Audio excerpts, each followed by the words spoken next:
Good afternoon. My name is Julia and I'm a volunteer of the BPP community. This community helps to restore peaceful life and eliminate the consequences of the Russian invasion in Ukraine. Our organization is one of many which, each in its own field, helps those who have experienced what Russian peace is like. The exhibition we are presenting today, called Chronicles of Unknown Ukrainians, it's not only about the volunteers of our organization who work in Moshun, just one of 1,000 destroyed villages. This exhibition is also about the resilience of our people and support each other in this difficult time. Throughout the prism of a journey to our usual volunteering day, we want to show the desire to help each other and to support each other. Also to remove the consequences of the war and make victory closer. This is how people in all corners of the country look like. Just each one is like us, a small brick in a wall that the enemy has not been able to cross. Since the beginning of the invasion, Ukrainians have shown that distinguish us from those who came to bring destruction. From the first day of this war, people just like me and Svetlana, our family, ordinary citizens, civilians, stood in line to the territorial defense centers, learning how to hold weapons and preparing cocktails with inflammable mixtures. We were getting ready to meet the invaders.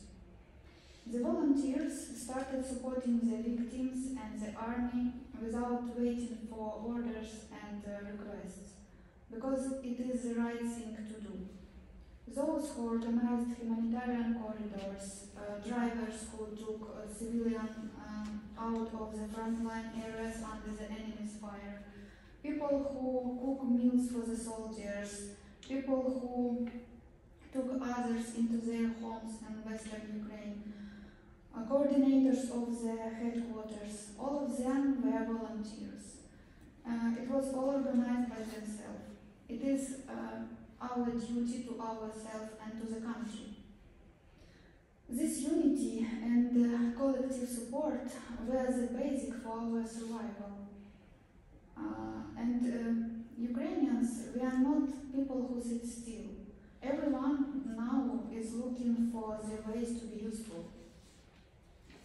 We have become a line behind our defenders, and we are continuing to support them now. Thousands of people are helping internally displaced people to find a new life and delivering essential items to a front line, weaving camouflage nets and making trench candles replaced the usual peaceful hobbies. Training in tactical medicine, mine safety and drone flying has replaced going to the cinema. Our state, with the support of whole world, is doing everything possible to stop the invaders, and Ukrainian citizens can't and don't want to stay aside without taking a part of this burden. It is harder to find a person who does not help in some way. Ukraine suffers daily from missile attacks, drone strikes, and artillery shelling.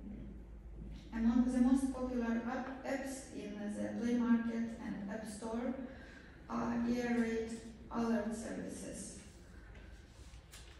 This is the first time in almost 2 years Svetlana and I are not expecting a possible ballistic attack, but our families, our friends, they are in Ukraine, and of course we are worried about them now. A reality of Ukrainians consists of hours in underground bomb shelters, news about the result of shelling, stories of victims, sleeping in the hallways between two walls. Yes, we have learned to count the number of walls that separate us from the street, because one is not enough anymore. According to statistics, only those places covered by two walls at once are protected. This has become a strange norm of our lives, and in this way it's very easy to lose hope. This is how terrorism, Russian main tactic, works. Volunteering and supporting each other prevents us from giving in, from despairing, and from surrendering. This is our strength and our energy. The title of the exhibition contains World Superheroes. This is a big and a loud word, because for us the only superheroes are our defenders, military forces of Ukraine. This is why you can see this word is crossed out. We want to show that what Ukrainians are doing day in and day out is not something special. We are just living, fighting, and helping each other. And we are very grateful to the world for its support, for taking in our kids and women, for believing in us, for humanitarian aid, for giving us weapons, and for giving us opportunity to fight. With this exhibition, we want to show not only the devastating consequences of Russia's invasion to peaceful Ukrainian lands, but also that we as a nation have a common conscience that we deserve to be a part of modern world. Until February 24, 2022, I had ordinary life, like all of us maybe. I walked, I traveled, I could make plans for tomorrow, I dreamed. But then the war woke me up with explosion, and since that time stopped. My first trip to Moshun with B-50 community was in July 2022. By then I had already accepted the terrible reality and found the strength become fully useful and interact with other people. Because before that, my fear was so strong that every time I had to leave the house, for me it was not easy. It seemed that this horror around me, explosions, destructions, shelling, short convoys with refugees, could not be real, but it was. My first working day was at the place where Mr. Volodymyr's house was. He was living in a tent next to his destroyed house. Then there were other houses, other owners, and countless testimonies about horror experienced during the growing invasion.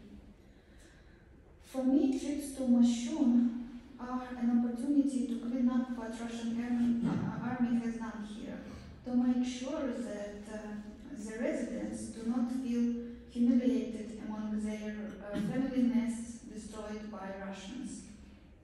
I want to believe that they can start building new houses and continue living.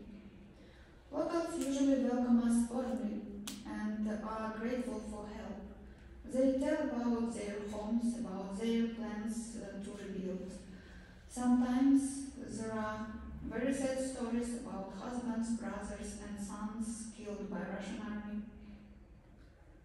But in summer, tomato and raspberry grow among the ruins, no matter what. These people give me strength. I visited Moshun more than 100 times. And every time I see these people, and I really hope they will continue their lives. Like the B-50 community, the volunteers have become my close friends long ago. They don't make me feel scared during the airstrikes, because there is always support in our community chat. It was the community that gave me support I needed at the beginning of the invasion. And then I become a part of them. And I'm glad to be.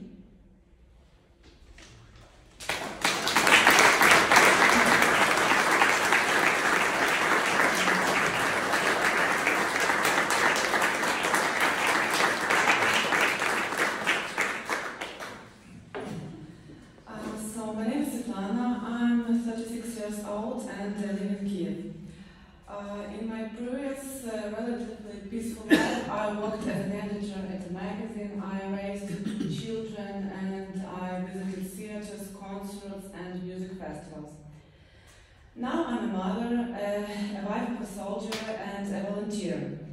On my weekdays, I work part-time because I lost my full-time job after the full-scale invasion. I weave camouflage nets for the army, and I raise my children. On weekends, I clean up the destruction in the Kiev region in the company of B50 activists. I joined the B50 community in the summer of 2022. The first time I went to help to the village of Mashun. It was very hot and very difficult for me physically. I grew up in a city. I'm not used to a hot walk, and I've never held a shovel in my hands. But on that day, it was immediately clear to me that I want to stay in this company for a long time.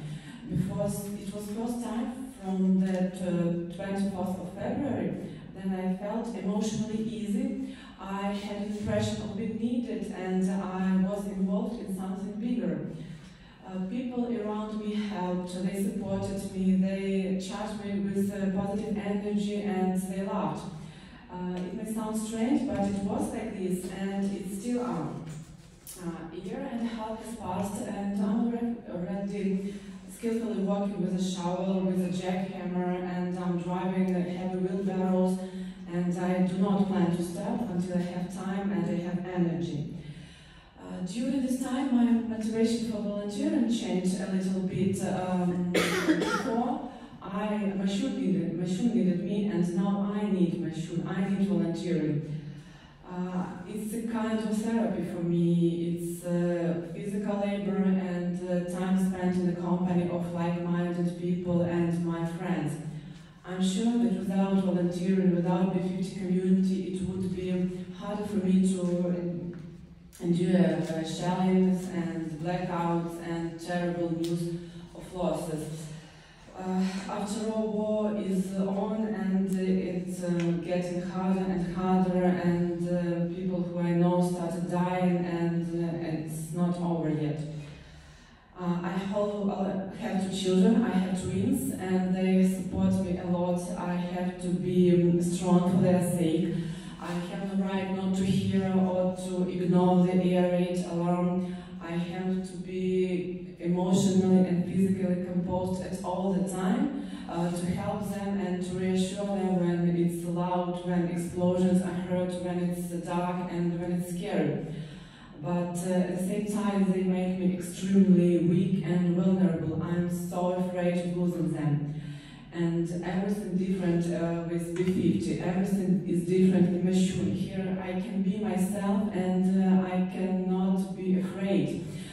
People around me always help, always hug, always joke, and bring something tasteful. They are my close friends at the moment. At B50, I play a role of a content manager. I maintain a website and a Facebook page, and also I clean debris. But our community is not limited only to cleaning.